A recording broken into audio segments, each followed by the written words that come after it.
On behalf of the Integrated Health and Wellbeing Council, I welcome all of you to another informative session on diabetes awareness. These sessions are an initiative of the IHW Council and powered by Boehringer Ingelheim.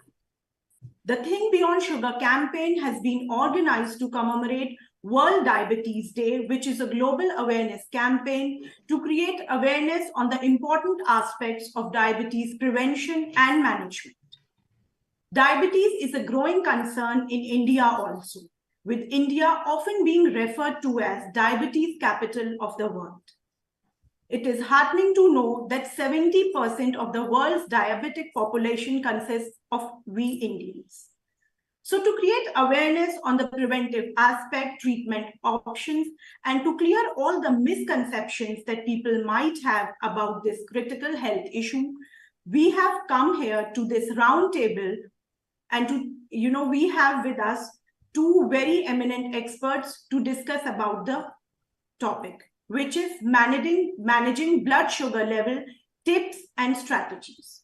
So let me take this opportunity to introduce my eminent guests for today. We have with us Dr. Shyama Prasad Roy, who's a senior consultant, physician, diabetologist, and geriatric consultant at AMRI Hospital, Kolkata. Welcome to the show, sir. Good evening, my friends and colleagues. It's a matter of immense pleasure to be associated with you through this program. Thank you. I'm very much immensely pleased that on the basis on the days of World Diabetes Day recently organized, we are coming with discussion of the important aspects of diabetes and its comorbidities. Thank you, sir. We look forward to a very engaging session. Next, I have Dr. Sabyasachi Maji, who's an assistant professor at ESI Kolkata. Welcome to the Strategic Roundtable, sir.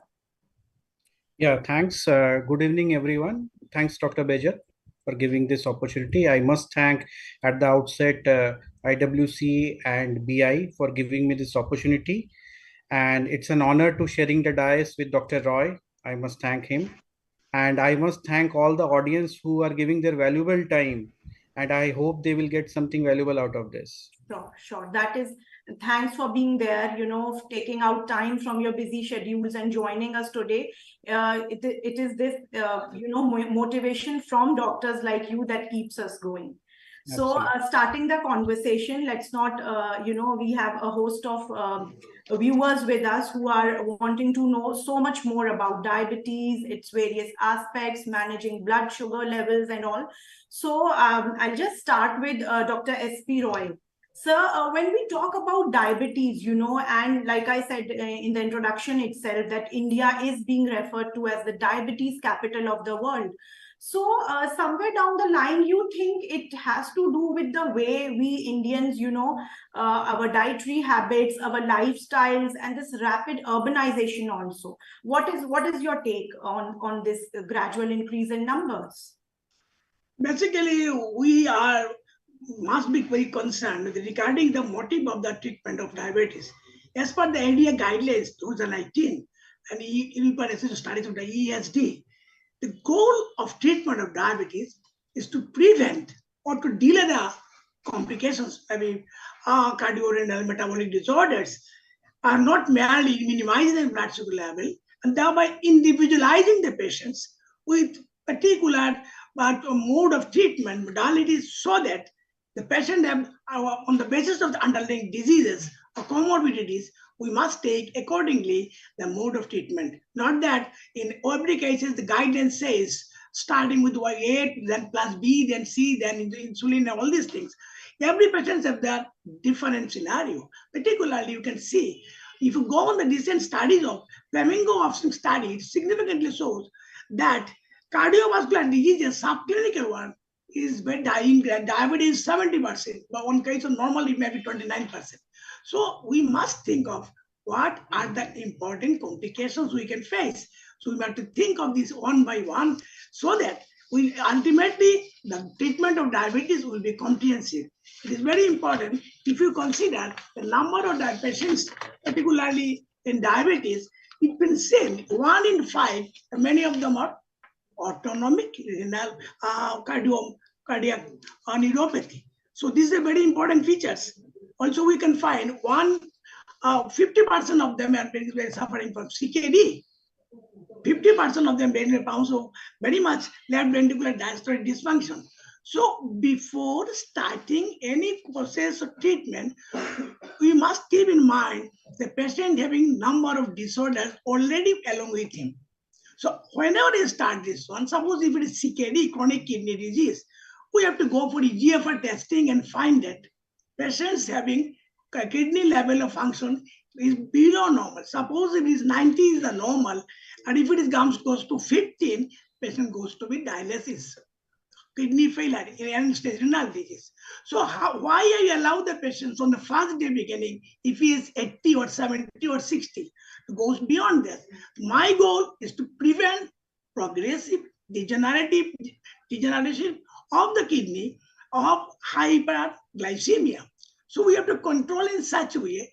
Ultimately, we should not go to, because 50% of them will this one. Similarly, heart failure also, we find 50% of the many cases, we can find that left ventricular dysfunction. So thereby, ultimately, many of them goes to the heart failure or atherosclerotic cardiovascular diseases. So we must think the cardiorenal metabolic comorbidities so that we can get comprehensive result. So I would like to emphasize few statistics so that it can give little bit of help to know, because autonomic neuropathy, we cannot understand what does it mean. We know sensory neuropathy. Suppose a patient having a classical symptom of hypoglycemia, we know if there is hypoglycemia, acute feature, patients have perspiration, restlessness, patient has hunger, etc. But if it is autonomous neuropathy, even in spite of having low blood sugar, he cannot understand whether it is reduced or not. Similarly, if it is a cardinal features of heart failure, myocardial infarction, pain, and heaviness, etc., it may not be there. Sexual desire is going down gradually. So this is all GI, gastroesophageal reflex disorder. So we can find this type of diseases or the libido or desire of sex, all are autonomous nervous failure. So if there is autonomous nervous failure, if the cardiac problem, if the diabetic problem, I mean the renal problem, one by one. So it has been seen 1 in 5 have cardio autonomic neuropathy. That is 20%. Right. In diabetes. It has been seen 1 in 4, that is a non-alcoholic fetal liver disease. That is, we can find 23% people of diabetes chances of liver diseases. Similarly, 1 and 2 in left ventricular diastolic dysfunction. Also, I already mentioned 1 in 2, that is in chronic kidney disease. Now, whenever chronic kidney disease, so we should not go on, you must keep in mind, whatever tablet we are giving, 80% or 90% passes through kidney. So if kidney is disturbed, we must think of insulin. Many times people say, right, Dr. Roy.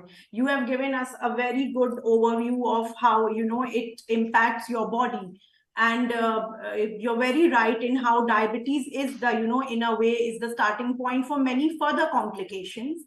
And coming to Dr. Sabyasachi, we talked about, Dr. Roy has given a whole overview on how it impacts your body in the longer run. But coming back to the, the preventive aspect, like we started with how a shift in urban lifestyle and of course, many other factors are responsible for these growing numbers. So what is your take on that?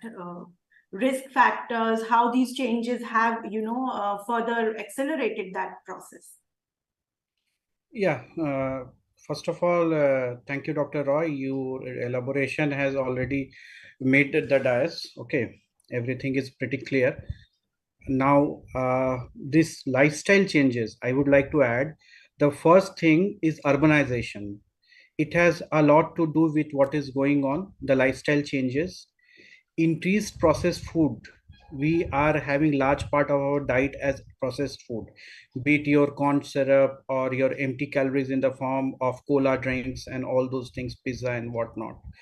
and the way of the physicality of the work has reduced. The physicality, the physical part, now we are attached to our workstations. It's more or less a sedentary way of lifestyle.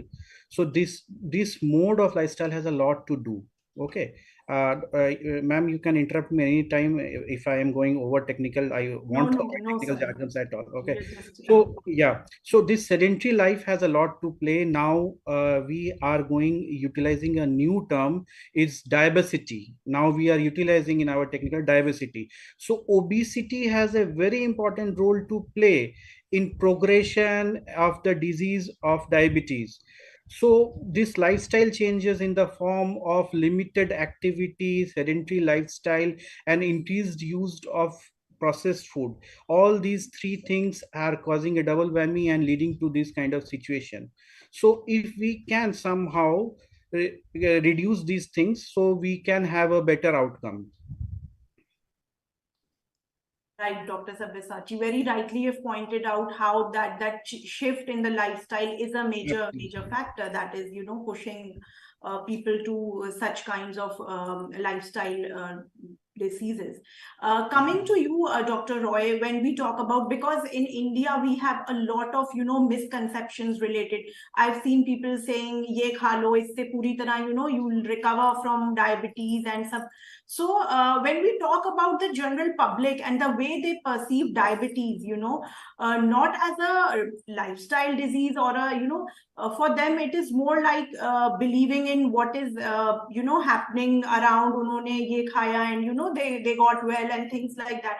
So when we talk about such, there is a clear distinction that if you have type 1 diabetes, you can only, you have to continue with your medicines, but yes, you can some way, lessen the impact. So what about that distinction? If you want that distinction to be explained to somebody who is not too much into, the technical aspect of things, a normal Yes. patient, when we talk about. Thank you, Dr. Sabyasachi. You have rightly mentioned the central obesity. We do have one technical term, uh, insulin resistances and glycemic variability.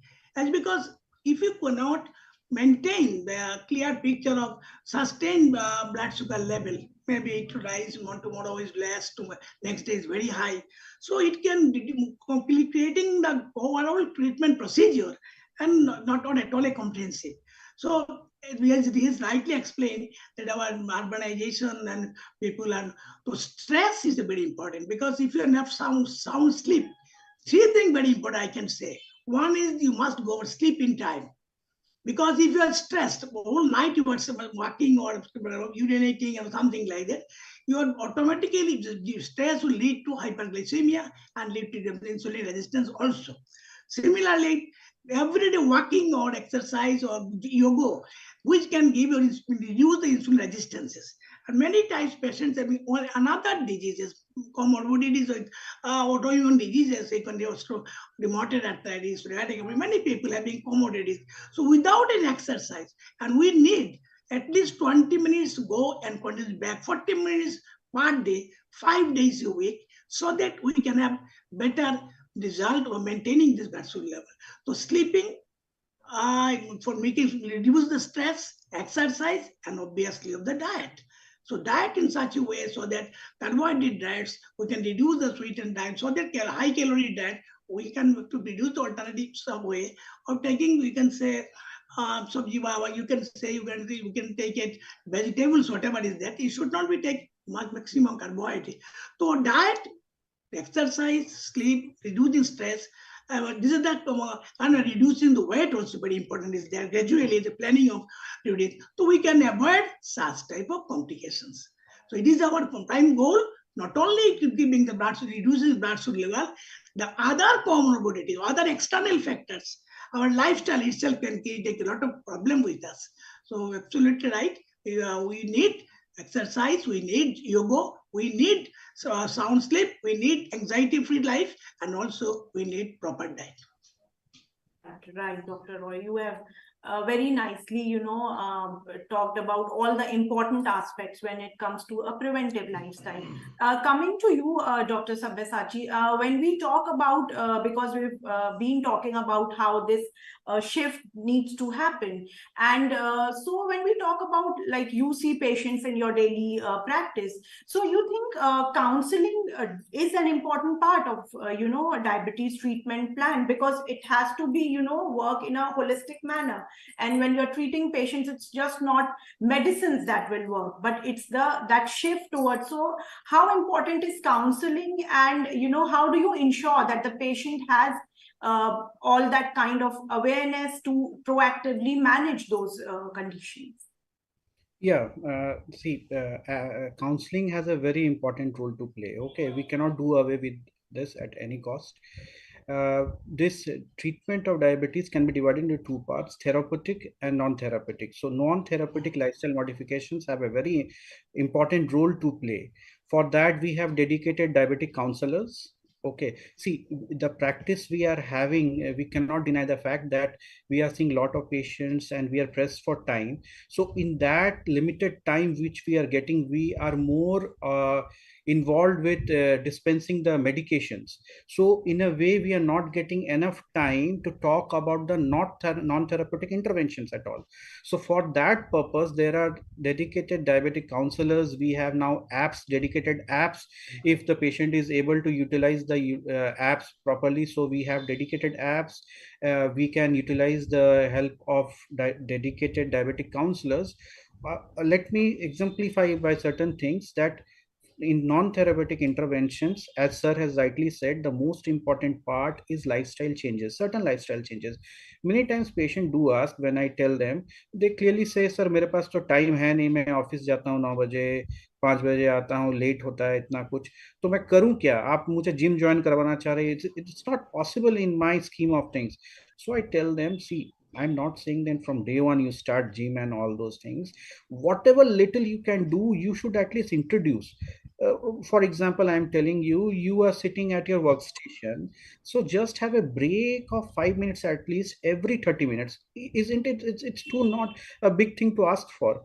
You can just have a break, go to your water dispenser, have stand there, stretch your body. That little things add a lot to the total scheme of things overall. If you see into that, as sir has said, try to have proper sleeps. Okay, I completely understand weekends are for enjoyment, but don't ignore your sleep. That is very important. That is the most important aspect. That is thing. And diet, about the diet, they my patients say that, sir, this we are more into packaged food and that kind of thing. It's very easy to carry them, we are not getting time. So at least introduce a portion of salad in your diet. It's quite easy. Have one apple with you, carry some fruits with you. That little things do a great job in the long run of things.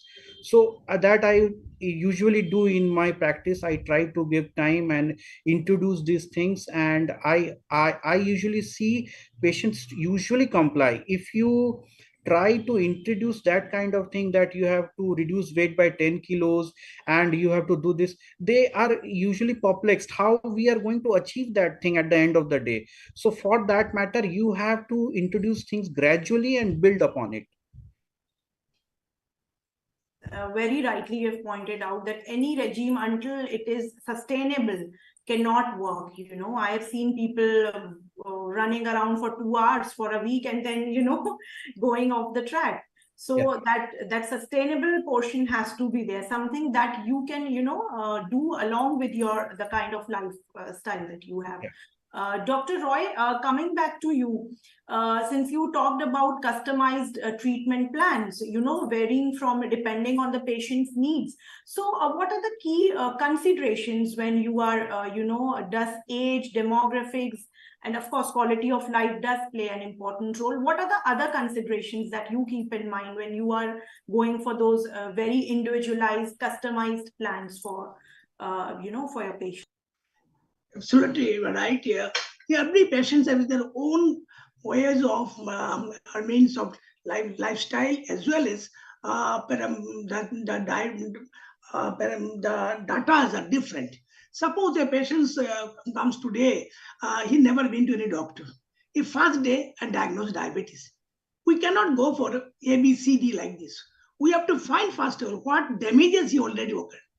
If it is a CKD stage 4, Already kidney has been done, huge albuminuria is coming out, macroalbuminuria, microalbuminuria. So we have to think of it.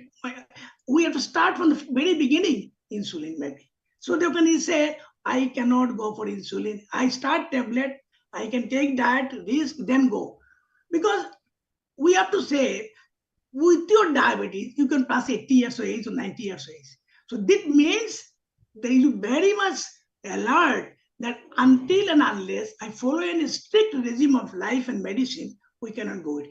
First day, you very serious, you started very nicely, but titration of the doses, increasing the dose or down titration of the doses, and maintenance is different. Today's 400 blood sugar level, every family is very serious. But after 2 months, oh my God, वो तो daily होता है. So this is the maintenance, number one.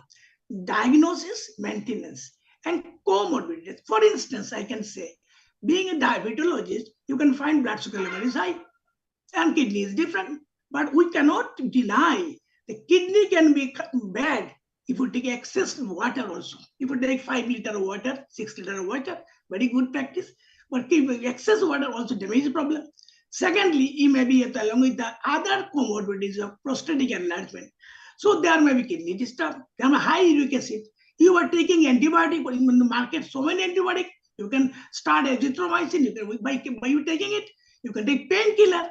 So one side, your kidney has been damaged due to diabetes. But on the other side, other disease also, your reckless behavior also there. So there is a stress, there is a glycemic variability. If you have other disease of autoimmune disease of supposing arthritis, so again there is a high BP. Again, kidney is different. So kidney can be affected by the high BP. Kidney may have overrun or potassium very high you taking. So we have to keep in mind what are my comorbidities. Why I individualize? Whether along with adrenal problem, what is your urinary albumin, or what is your EGFR? This significantly shown mode of treatment. What is your heart failure procedure? Whether you have a history of dyspnea on exertion. I cannot do many work, sir. I have swelling is there. So if the early sign the heart failure, we can go for regime of heart failure. We cannot deny it. Along with ARNI, can start with. Very good, we can start it. So heart failure should be very serious because 50% people goes with heart failure to hospitalization to heart failure. 50% of which they'll again admit after one month, and 20% of them die. So heart failure can lead to death. Renal failure due to renal stage renal disease led to renal failure. So we have to concentrate about. Even we can see many times neuropathy. What if you can say there is a numbness, sensory neuropathy. But I told you, people, if you explain them, though your sexual life is zero, you never give to a proper sexual life. Either you follow my word or you can go wherever you can live.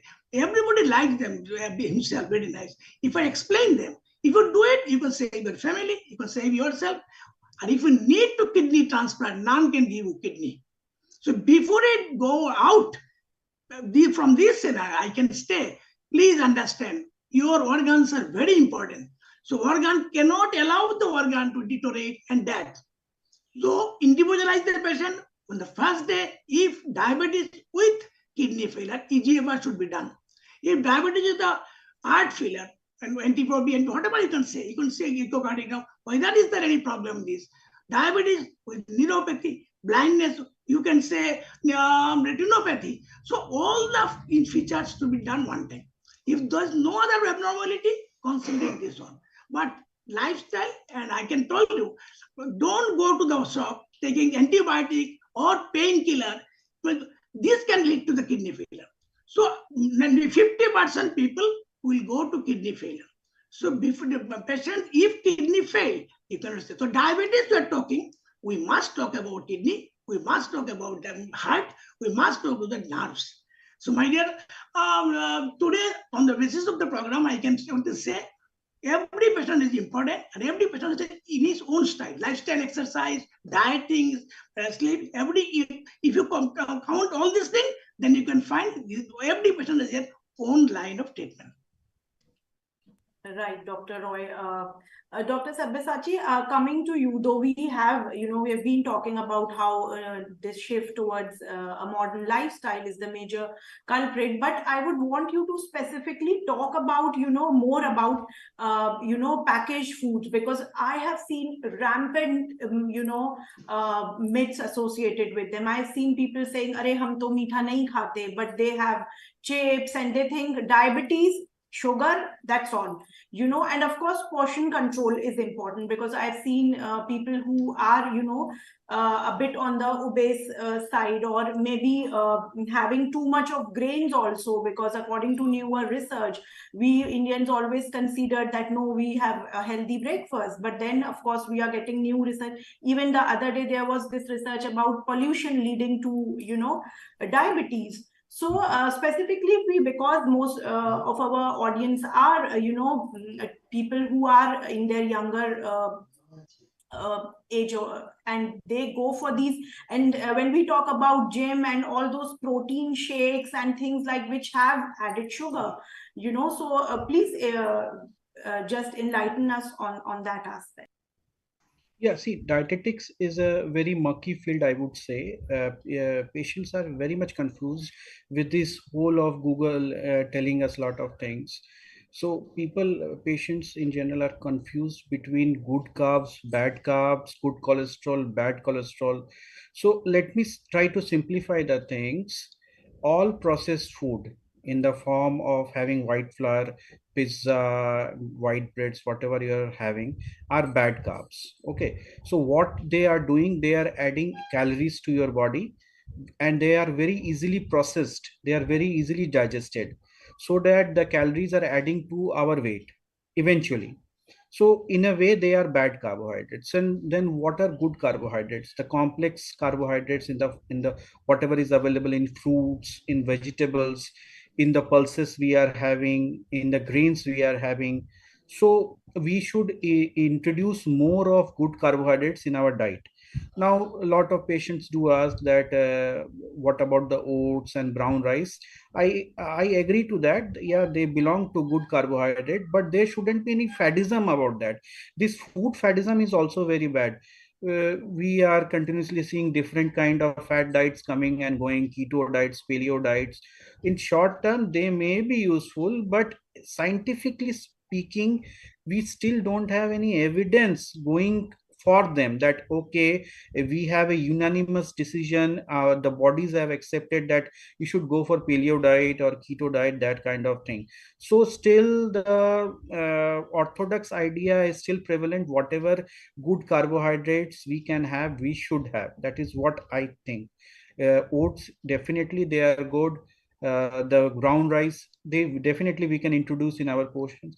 Next, coming to the cholesterol, the good cholesterol and bad cholesterol.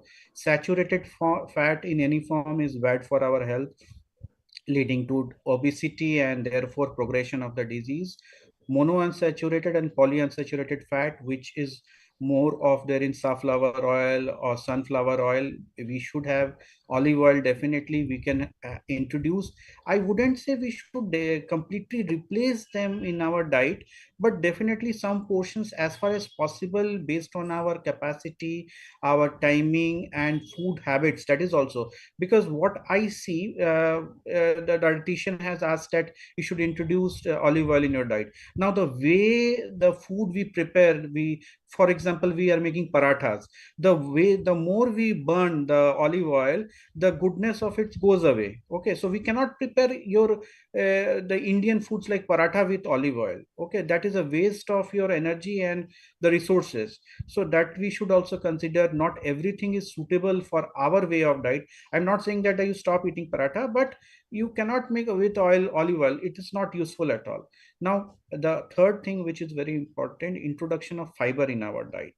More of, as I have earlier told, that try to introduce a small portion of salads in your diet. Okay, because we see this constipation and diabetes go hand in hand.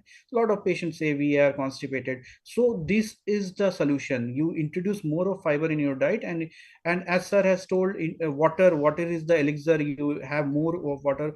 For yeah, a lot of water is also very bad. You cannot have, there will be water toxication then. So 4 to 3 liters is enough, and you can, based on your activity, that is what I try to say.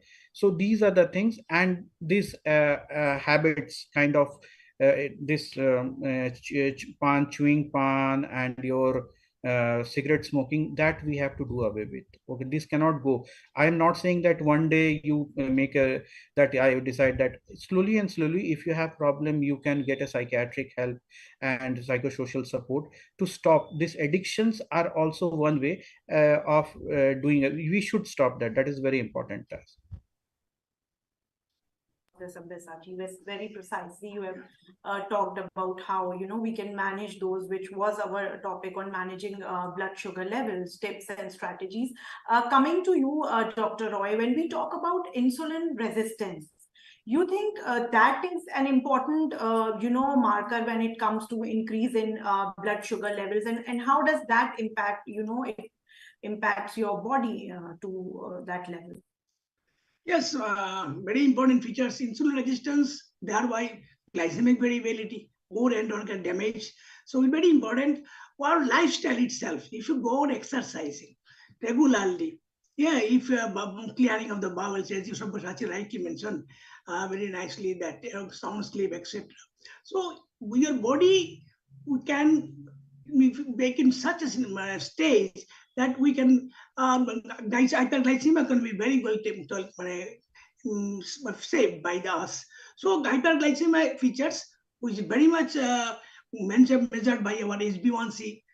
And also, if there's a comorbidities, but because genetically somebody has a more resistance is there. Many times if there's high weight gain, also very much important, this factor is there. Hypertension, as you know, the dyslipidemia.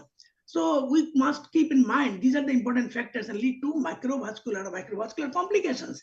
So we must keep in mind what are other diseases.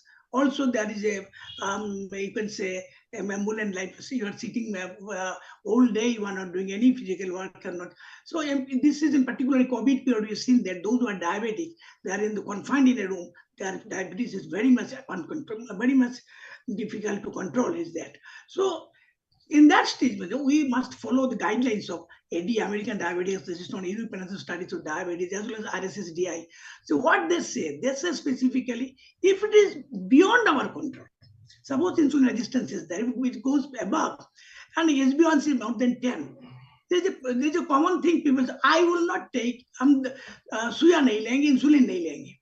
But if my body doesn't allow, the guidelines says more than 9%. You have to understand, you may be younger people, you have to take this one. Because if you lose your blood, you have to replace by the blood.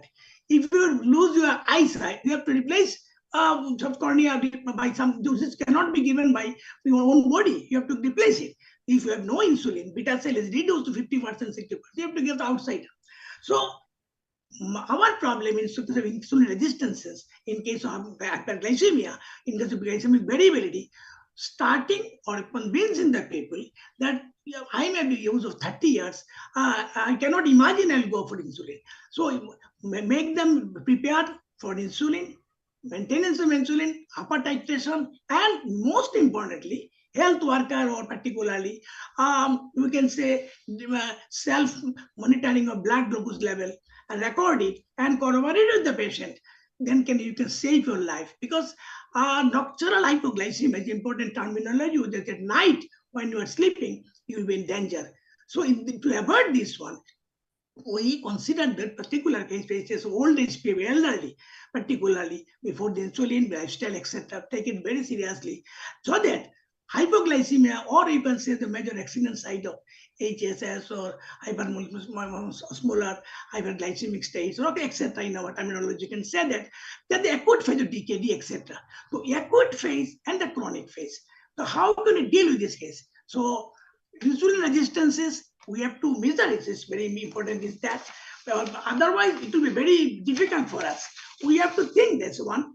It will T cell accumulation is there in case of um, uh, we can say anti-inflammatory polarization, etc. We can say IMTN alpha, we can IL-6, all the inflammatory marker we see that. So those patients having huge insulin resistances. So basically, good lifestyle management with the proper exercise, diet, sleep, bile, etc., can give you opportunity to come out for the obvious complications within a few years. So I must say that because we discussed this one, lifestyle management is very important features along with weight management and be aware of smoking or alcohol, etc. Otherwise, it is not so difficult to manage diabetes. Right, Dr. Roy. That was a very passionate answer from your side. Coming to Dr. Sabyasachi, since Dr. Roy also talked about, self-monitoring. So if we look at the current scenario, like 10, 15 years back, you would go for a blood test and then you would wait for your report. Now things have, improved vastly.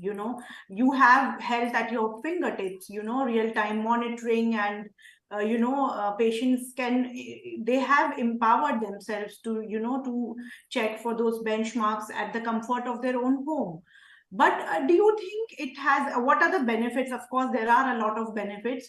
So in your clinical practice, have you seen that, somewhere down the line, they have some, apart from the benefits, they have some limitations also. It's like a child's play. I have seen people having some food and then going for that, checking that their blood glucose level. And so what is your take on the whole, this changing landscape and the use of technology for real-time monitoring? Yeah. Yeah, before answering, Doctor, I would like to add to Dr. Roy's that this inertia on the part of patients to initiate on insulin is a big problem which we usually face. No, the pragmatically saying the usual discourse which we see from the patient side is that we will have hypoglycemic attacks, रात को मैं sugar गिर जाएगा ये वो. So it's of utmost importance that we are not in that age now. We have ultra long acting insulin nowadays, so the chances of nocturnal hypoglycemia have reduced a lot, and these insulins are pretty safe. So we have to emphasize that part to the patients. Yeah, definitely, that was a phenomenon, but with the introduction of ultra long acting insulins, Yes. that phenomenon of nocturnal hypoglycemia had reduced a lot. So we shouldn't be worrying much about that, and we can safely introduce. In fact, we can have the benefit of, there is a concept of legacy effect. Earlier insulinization can benefit the patients a lot by the phenomenon of legacy effect. So if in simple terms we can make the patients understand that you start early, let us give insulin for a few months to whatever time you're comfortable, and we can stop it based upon your acceptance or reluctance, whatever is there, and you will reap the benefits later on. Okay. Right. So that is what I want to, coming back to, yeah, you want to ask me anything? Yeah, coming back to the question which you asked, technology has changed the total aspect of management. Now we have continuous glucose monitoring systems with us, which are heavily promoted nowadays. I wouldn't name the brands, but everybody is knowing. So definitely they have their own benefits. Now patients are, what you just mentioned, now what I am seeing with the patients, they are having some food, they are immediately getting the sugars checked. They have that facility. If it's non-blinded, they can immediately see the sugar values, and based on that they are saying, okay, now it's okay, now I can have some more food. So yeah, it has got its downside as well. But what I try to make them understand, that this whole data set of data points is for management on a largest perspective. It's not that you see the reports and immediately, not reports, the values, and immediately change your food habits. The basic concept is to have a time in range. Now we have uh, gone further. Now we want the time in tight range, TITR. We look into more into TITR. So based on that, we get a report for 14 days.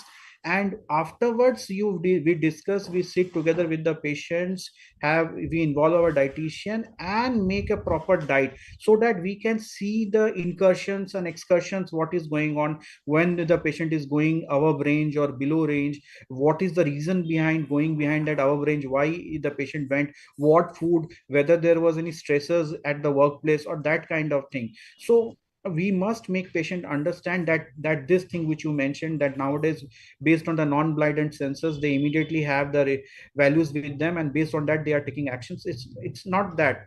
This machine was never made for that. CGMS is based to have the idea that the sugar should be, there should be more time in range, so that, which sir clearly mentioned, that glycemic variability can be brought down, so that the vascular complications, micro as well as macro, in the long run can be brought down. That is the basic idea. So this is one aspect about the CGMS. Coming to another aspect, now we are in the age of bionic pancreas. This is one big thing going on in this recent ADA as well as the recently concluded RSSDI in Mumbai. There was a lot of talk about bionic pancreas, artificial pancreas. So we are very near to that, and we are, in fact, insulin pumps are vague now in vogue. Everybody, many clinics are utilizing them. They have their own downsides, but in the long run, definitely they are more physiological. And of course, who can have them, they should go for it. Particularly in type 1 diabetes, it is a panacea, I would say. And the third thing is your stem cell therapy. We are gone long into it. This stem cell therapy, I think, in recently a paper came out from Lebanon. They are saying that beta cell can be reproduced in vivo. So hopefully in maybe 3 or 4 years, we may be seeing that pancreas can be made in labs as well. We can produce them. So that is one thing. And yeah, definitely technology is a two-edged sword. We have to use it cautiously. What is the end point? For example, for CGMS, for what purpose it has been instituted by the clinician, that has to be made very clearly made understood to the patient. That is very important. Right, Dr. Sabyasachi, very rightly you have pointed out how technology is going to change which was supposed to be my next question. What are the new innovations when we talk about diabetes treatment and research? And you've talked about how stem cell therapy, artificial pancreas. So these are some of the new technologies that are going to change the scenario for good. Dr. Roy, you would want to add something to that? Because okay, fantastic. Diabetic pump we are using for a long period of recently. We be fantastic result, particularly those who are working people. And the more we find advancement, we'll get ultimately the benefit of the patients. And Dr. Sabyasachi is recently, after attending the RSSDI Bombay, you can realize that this has been done a very nice advancement. And we should have maybe stick to the, whatever is the advancement is, the main thing is that how you are conscious. How you are accepted. I can advance many to advance, but my patients are not advanced. So let them say, you start with A, B, C. Everybody is serious about this. Because whenever you understand that हमको जिंदगी भर दवाई खाना पड़ेगा, तो yes, if you take the दवाई, आपको 20 साल के बदल में 40 साल दे देंगे. आप दवाई नहीं खाओगे, वहां 10 साल में 15 साल में चला जाओगे. आपको जो खुशी कर सकते हैं. और जिस दिन आप प्रॉब्लम में पड़ जाएंगे, आपको ना बेटा आपको दवाई दे देगा किडनी, ना आपको बहू देगा, ना कोई नहीं देगा. तो आप उनको अपना प्यार करो, आप सामने में चलो. मेरा कहना है कि फॉलो करोगे तो किसी को डिस्टर्ब नहीं होगा, अपने भी मजा मारेगी. So this is the way I want to like to speak to my death, that we are very much conscious about the patient's concern that हम दवाई लेंगे ही नहीं, सुइया लेंगे ही नहीं. This is a very bad thing, and he is rightly Dr. Bhattachi, very difficult to initiation of the insulin. So this one thing we should discuss. People have the idea सुइया लेने से कैंसर हो जाते हैं. Insulin लेने से मर जाएंगे. So this misconception should be more and more clear through this way. So that if I need insulin, I need insulin. If I don't need, that's a different question. So today's program is fantastic to me. Right. Yes. Because that was what my next question was. When we talk about that level of awareness creation, because we have talked about that shift towards a preventive lifestyle, managing modifiable risk factors. So do you think when we talk about behavior change, so awareness creation and this coming together of use of such social media platforms and because ultimately neurological manifestation, what do you find? Dementia, or you can see irritability, you can see severe depression, you can find excitement. So people are non-cooperating, and family men are not cooperating to this one, because one day you can cooperate a person. So this is a progressive, this is degenerative, it can cause many times irreversible damage. So if there is irreversible damage, we have to explain the family man also. You don't take seriously today, after 5 days, years or 6 years, you can take extra care, but it is too late. So complications, we must think again. We are to prevent the complication or to delay the complication, not minimizing the blood sugar level. Today by taking आपने नीम पत्ता खा लिया तो भाई हो गया. Not that way. Our problem is cardiorenal complications and different comorbidities, which ultimately lead to the so many huge loss of the money and all these things.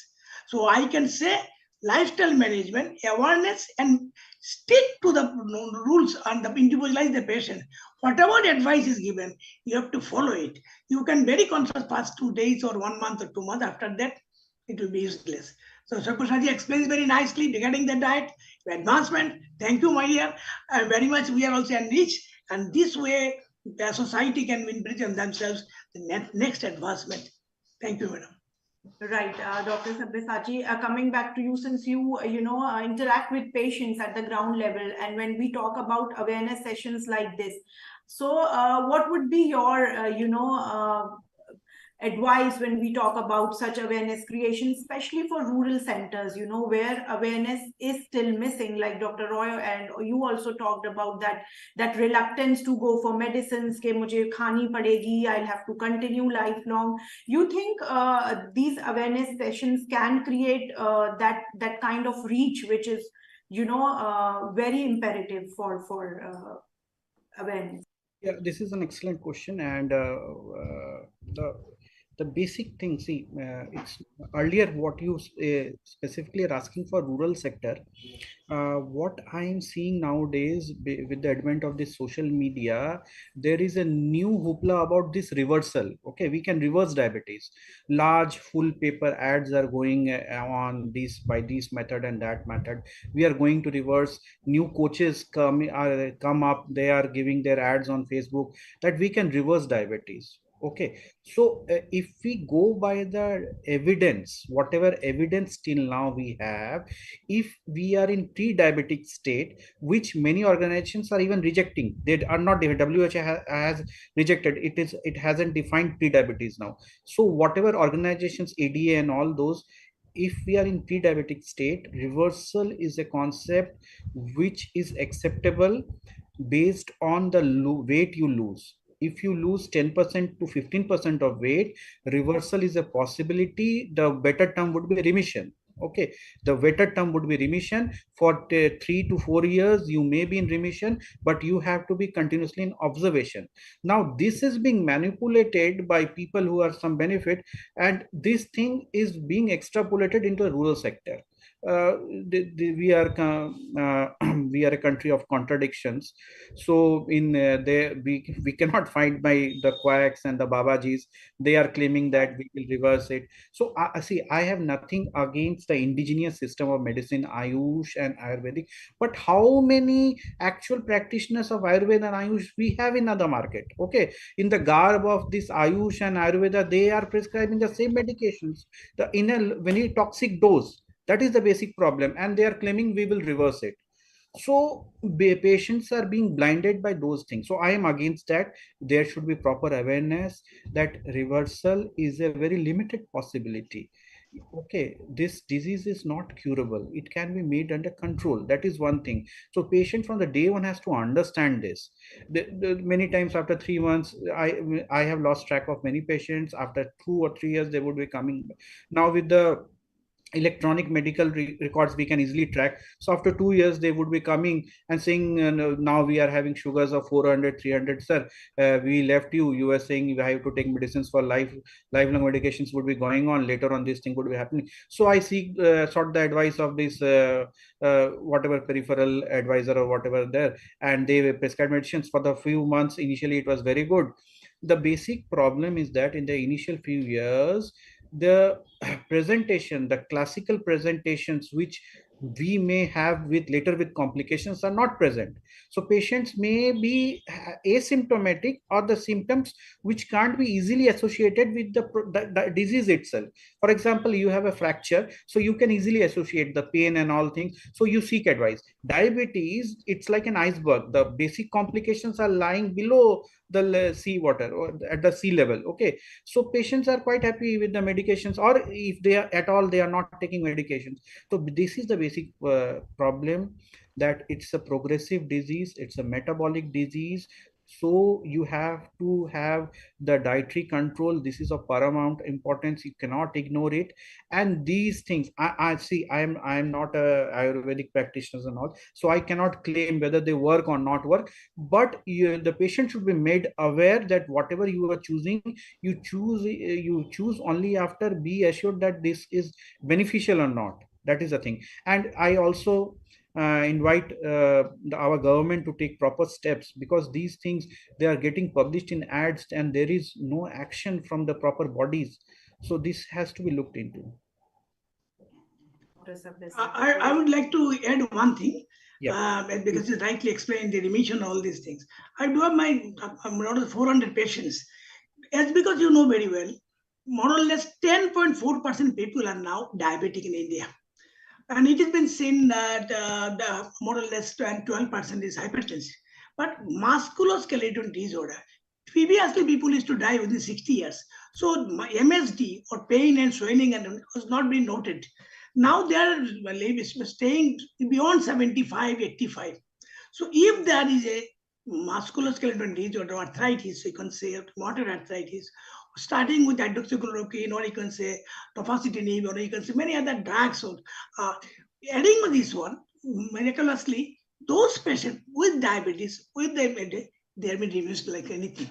So this is another branch. We are saying purely diabetic, or not purely. They're diabetic along with the autoimmune diseases. So in those cases, patients, whenever giving this treatment also, remarkably improved. That the remission is there.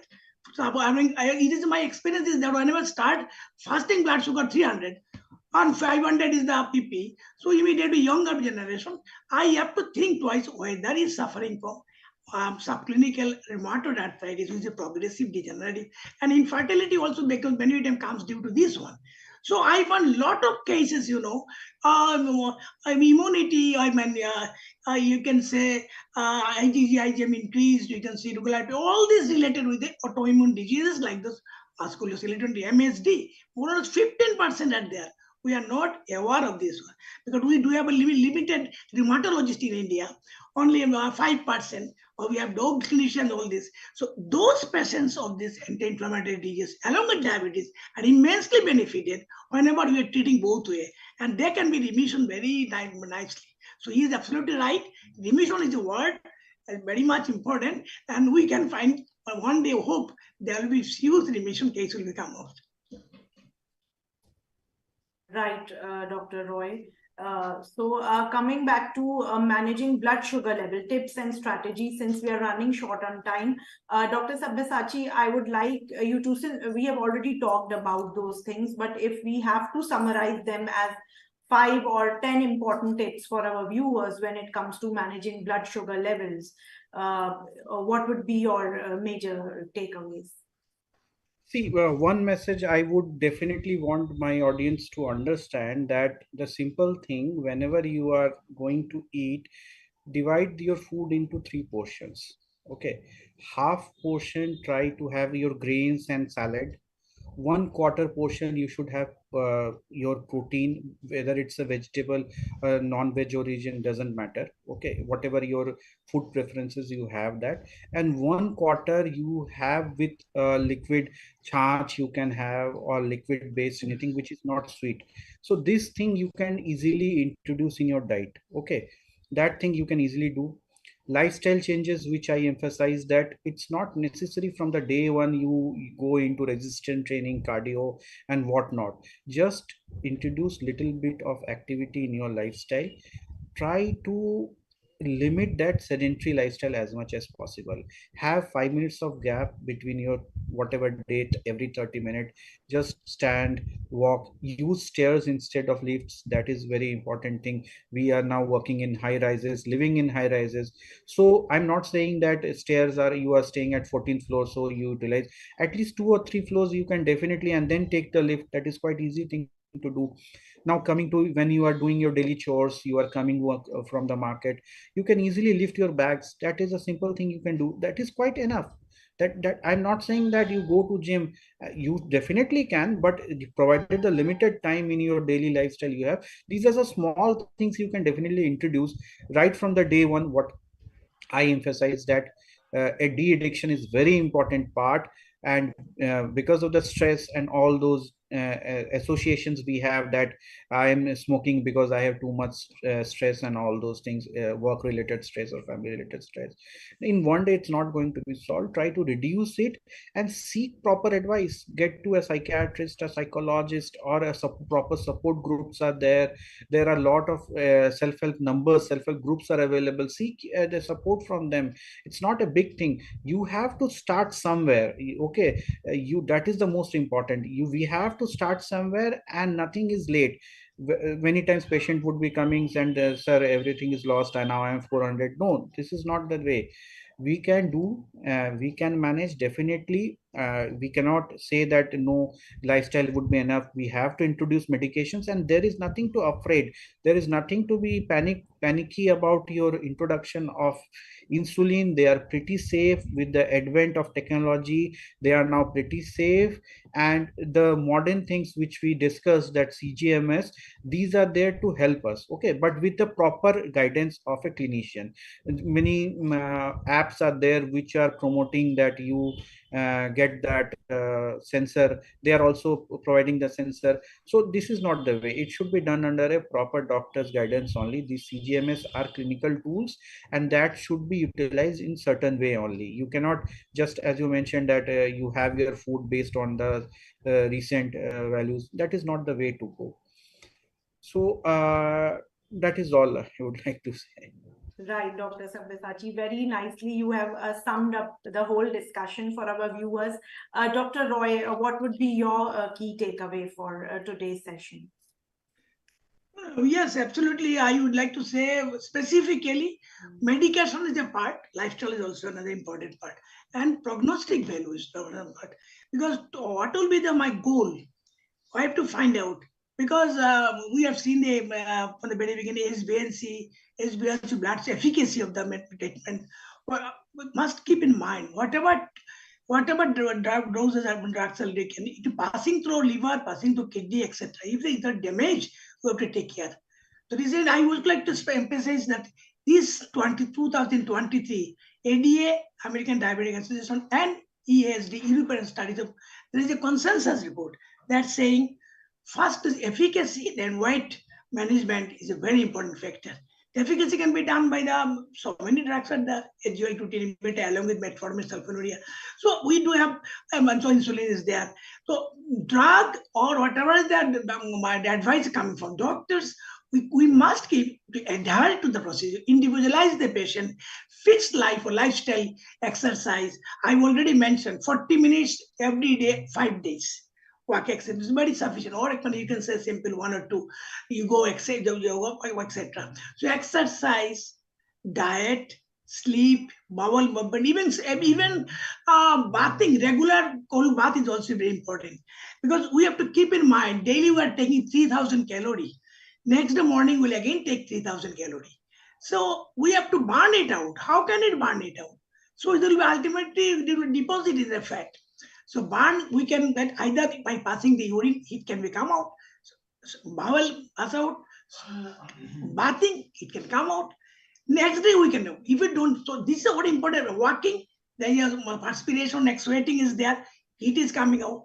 So if you take 3,000 calories, 3,500 calories, and your sleeping posture, or even a sitting posture continuously, your metabolic rate will be, you will be very much in putting your eggs. So control your weight, free of the mental tension, the proper diet and medications, regular checkup.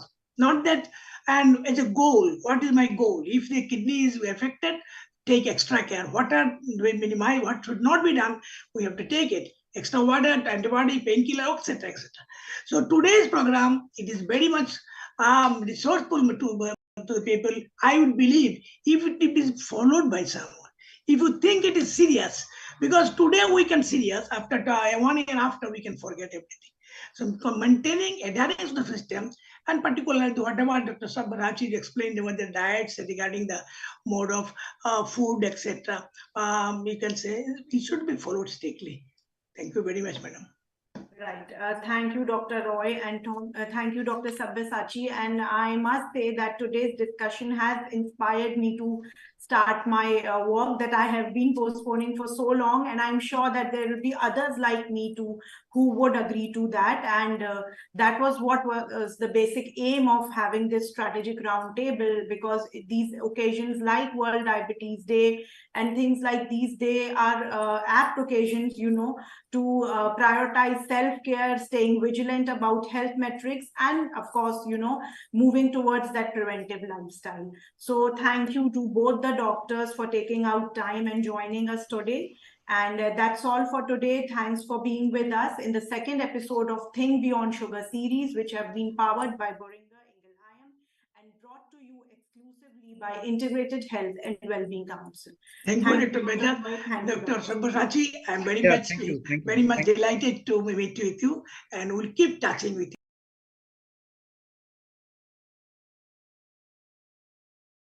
Keep following our social media for more updated information on health and well-being. Take care, stay safe, stay healthy. Thank you. Good night. Thank you. Good night.